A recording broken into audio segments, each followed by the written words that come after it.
Hello friends, स्वागत आप सभी का उत्तर प्रदेश की खास खबर में। दोस्तों, किसान निधि यूपी पेंशन को लेकर सबसे बड़ा अपडेट आ चुका है। यूपी सरकार ने बड़ा कदम उठाया है। बुजुर्गों को बिना आवेदन के अब यूपी पेंशन मिलेगी। खाते में 3,000 रुपए आएगा। वही बीजेपी की बिहार में बम्पर जीत के बाद किसान निधि की डेट आ चुकी है। 19 नवंबर को खाते में पैसा आएगा, लेकिन किसको मिलेगा किसको नहीं, ये भी जानना जरूरी है। पूरी वीडियो को अंत तक देखिएगा। 25 इंपॉर्टेंट जानकारी है। चलिए शुरू करते हैं। देखिए, यूपी सरकार ने बड़ा कदम उठाया है। बुजुर्गों को बिना आवेदन के पेंशन मिलेगा। फैमिली आईडी से इसकी पहचान होगी। उत्तर प्रदेश सरकार ने वृद्धावस्था पेंशन प्रक्रिया को सरल और स्वचालित बनाने का बड़ा कदम उठाया है। अब पात्र वरिष्ठ नागरिकों को आवेदन किए बिना ही फैमिली आईडी प्रणाली के आधार पर पेंशन मिल जाएगा। नई व्यवस्था का लक्ष्य उन बुजुर्गों तक ही लाभ पहुंचाना है जो जटिल प्रक्रिया के कारण अब तक योजना से वंचित रह गए हैं। योग्य बुजुर्गों को पेंशन पाने के लिए अलग से आवेदन नहीं करना पड़ेगा। समाज कल्याण मंत्री स्वतंत्र प्रभार असीम अरुण के अनुसार एक परिवार एक पहचान फैमिली आईडी प्रणाली के माध्यम से पात्र लोगों को स्वतः पहचान की जाएगी। अभी फिलहाल 67 लाख से ज्यादा वरिष्ठ नागरिक हैं जिनको पेंशन मिलती है। और आपको बता दें, इसी नवंबर के अंत तक पेंशन आएगी। खाते में 3,000 रुपए मिलेगा। अच्छा, किसान निधि को लेकर बड़ी अपडेट आ गई है। 21वीं किस्त का पैसा, जी हां दोस्तों, 19 नवंबर को मिलेगा। मध्य प्रदेश के करीब 80 लाख से ज्यादा किसान भाई प्रधानमंत्री किसान सम्मान निधि योजना का लाभ उठा रहे हैं। इस योजना के तहत हर किसान को साल भर में 6,000 रुपए मिलता है। 3 किस्तों में उनके खाते में पहुंचती है ये राशि।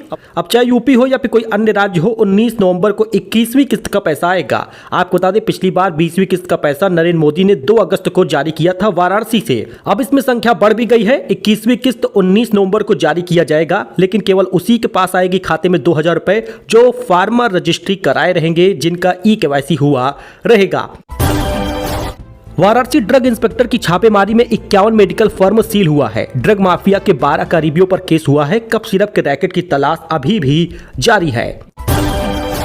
वही दोस्तों, वृद्धा पेंशन से लेकर योगी सरकार ने अपनी कैबिनेट मीटिंग में 20 अहम प्रस्तावों पर मुहर लगा दी है। दरअसल आपको बता दें, यूपी की राजधानी लखनऊ में योगी आदित्यनाथ की अध्यक्षता में कैबिनेट बैठक हुई थी। 20 अहम प्रस्ताव पास हुए हैं, जिसमें वृद्धा पेंशन को लेकर बड़ा फैसला हो गया है। दोस्तों, जल्द ही पेंशन भी बढ़ जाएगी। राजधानी लखनऊ में मुख्यमंत्री योगी आदित्यनाथ की अध्यक्षता ने शुक्रवार को कैबिनेट की बैठक की।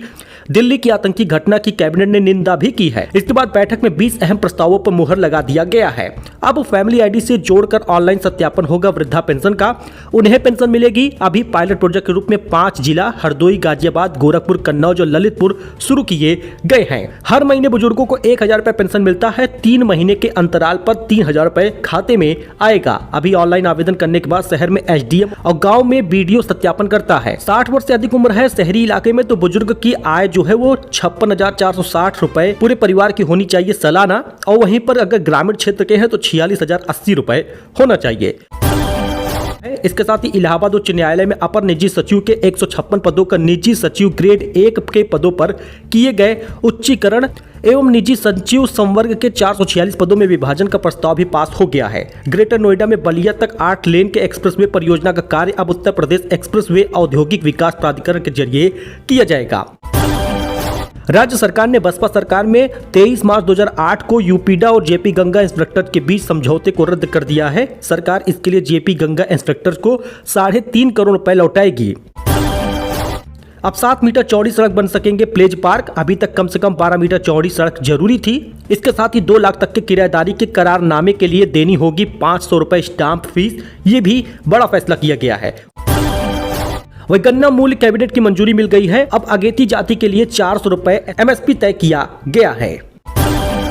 वही मोदी गमछा लहराते हुए भाजपा मुख्यालय पहुंचे, मखाने की माला पहनी, बोले बिहार के लोगों ने गर्दा उड़ा दिया। टॉप 10 मूवमेंट आप देख सकते हैं किस प्रकार रक्षा मंत्री और साथ ही बीजेपी के अध्यक्ष जो है वो पीएम मोदी को माला मखाने का पहना रहे हैं। और साथ ही गमछा लहराते पीएम मोदी आए और कहे गर्दा उड़ा दिया। जी हां दोस्तों, बीजेपी की बम्पर जीत हुई है। अब यह भी मुद्दा उठने लगा है कि नीतीश कुमार सीएम बनेंगे, कोई और बीजेपी का बनेगा।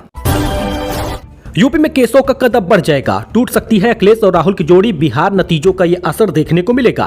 बिहार चुनाव में एनडीए ने रिकॉर्ड जीत हासिल की है। बीजेपी सबसे बड़ी पार्टी बनकर उभरी है। इसका असर अब यूपी में पंचायत चुनाव को लेकर 2027 के विधानसभा चुनाव पर पड़ना तय है। आपको बताते चले कि सबसे अहम रोल तो केशव प्रसाद मौर्य ने निभाया है बिहार में, और यही कारण है कि इनको एक बड़ा पद मिल सकता है, बड़ी जिम्मेदारी भी मिल सकती है।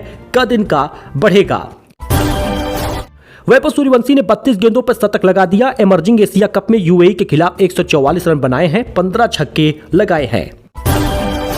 धीरेन्द्र शास्त्री के साथ शिल्पा शेट्टी सड़क पर बैठी, बोली आप लोगों की परेशानी दूर कर रहे, राजपाल यादव भी साथ चले हैं। बागेश्वर धाम के पीठाधीश्वर पंडित धीरेन्द्र शास्त्री की सनातन एकता पद यात्रा का 8वां दिन था। लगातार तीसरे दिन उनकी तबियत बिगड़ गई, बुखार, बीपी और सांस लेने में तकलीफ भी रही है।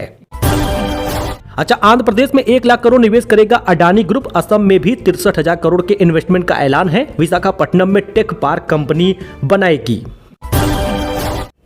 वही चांदी और सोने की बात कर ले तो चांदी एक दिन में 3,363 रुपए सस्ता हुआ है। सोना 1,760 रुपए दाम गिर गया, 1,25,000 पे आया है। यानी सोना चांदी के दाम में बम्पर गिरावट आई है। इससे पहले 6,000 रुपए चांदी महंगा हुआ था।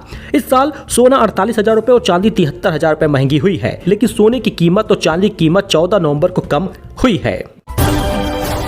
क्रिकेटर दीप्ति ने योगी से हाथ जोड़कर नमस्ते किया। डीएसपी की वर्दी पहनकर पहुंची, डीजीपी ने सेल्फी ली है। इसका कुछ विजुअल आप स्क्रीन पर देख सकते हैं। वही बुमराह ने फील्ड पर टिम्बा बमुआ को बौना कहा है। इनको इनकी सजा मिल सकती है। स्टंप माइक में गाली भी रिकॉर्ड हुई है। ऐसे मामलों में पहले क्या हुआ था, इसका विजुअल आप देख सकते हैं।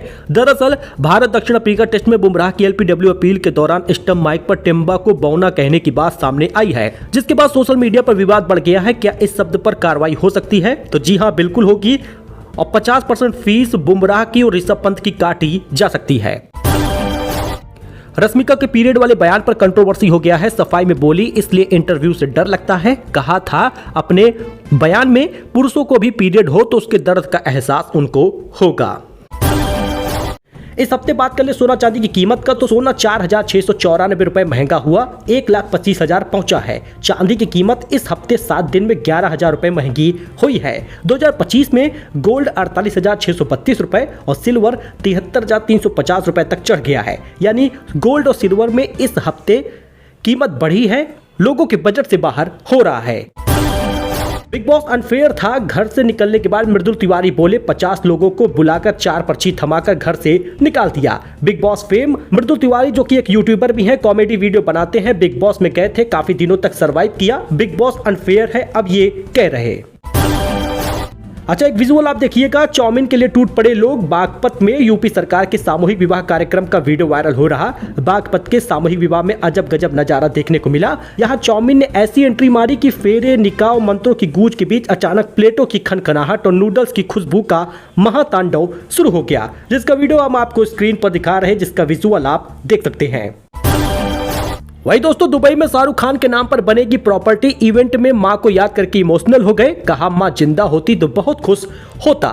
मुंबई में शुक्रवार को एक इवेंट में शाहरुख खान के नाम पर बनी पहली प्रॉपर्टी लॉन्च की गई है। यह दुबई का एक टावर है। 56 मंजिला बिल्डिंग करीब 4.5 लाख वर्ग फीट में बनी प्रीमियम ऑफिस स्पेस वाली प्रॉपर्टी है। तो इस इवेंट के दौरान शाहरुख खान इमोशनल भी हो गए।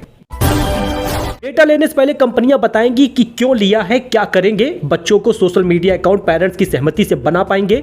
डेटा प्रोटेक्शन एक्ट लागू होगा। दोस्तों, भारत में डिजिटल पर्सनल डेटा प्रोटेक्शन यानी डीपीडीपी एक्ट 2023 अब नियमों में पूरी तरह से लागू हो चुका है। सरकार ने 14 नवंबर को इसके नियमों को नोटिफाई कर दिया है। ये नियम आम लोगों की प्राइवेसी को मजबूत करने के साथ साथ इनोवेशन और डिजिटल इकोनॉमी को बढ़ावा देगा।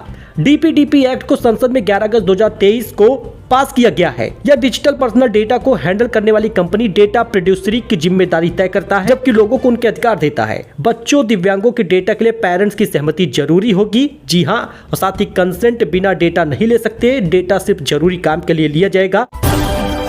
सलमान ने धर्मेंद्र की सेहत की दुआ मांगी। बोले धर्म भी मेरे पिता जैसे हैं। धर्मेंद्र की हेल्थ कवरेज को लेकर पेपराजी पर भड़के हैं सेलेब्स। 2 दिन तक हॉस्पिटल में रहने के बाद धर्मेंद्र को 12 नवंबर को ब्रीच कैंडी हॉस्पिटल से डिस्चार्ज कर दिया गया। अब उनका घर में ही इलाज हो रहा। उन्हें डॉक्टर की निगरानी में रखा गया है। आईपीएल 2026 से पहले ट्रेड लिस्ट जारी हो गई है। सैमसन सीएसके का हिस्सा बने हैं।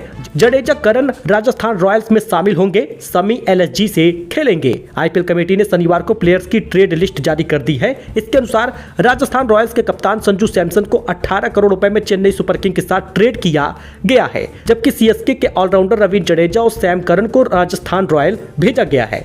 तेज गेंदबाज मोहम्मद शमी को सनराइजर हैदराबाद ने लखनऊ सुपर जॉयंट के साथ ट्रेड किया है। तो ये आईपीएल 2026 में पहले 8 बड़ी ट्रेड है। इसको आप स्क्रीन पर देख सकते हैं।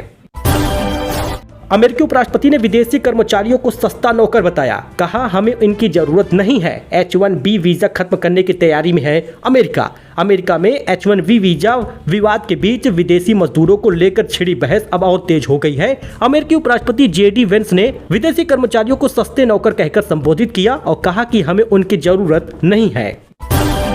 चीन से नोट छपवा रहा है भारत का 5 पड़ोसी देश। नेपाल ने 43 करोड़ नोट प्रिंटिंग का टेंडर दिया है। सस्ती छपाई से अमेरिका ब्रिटेन का बाजार छीन रहा है चीन।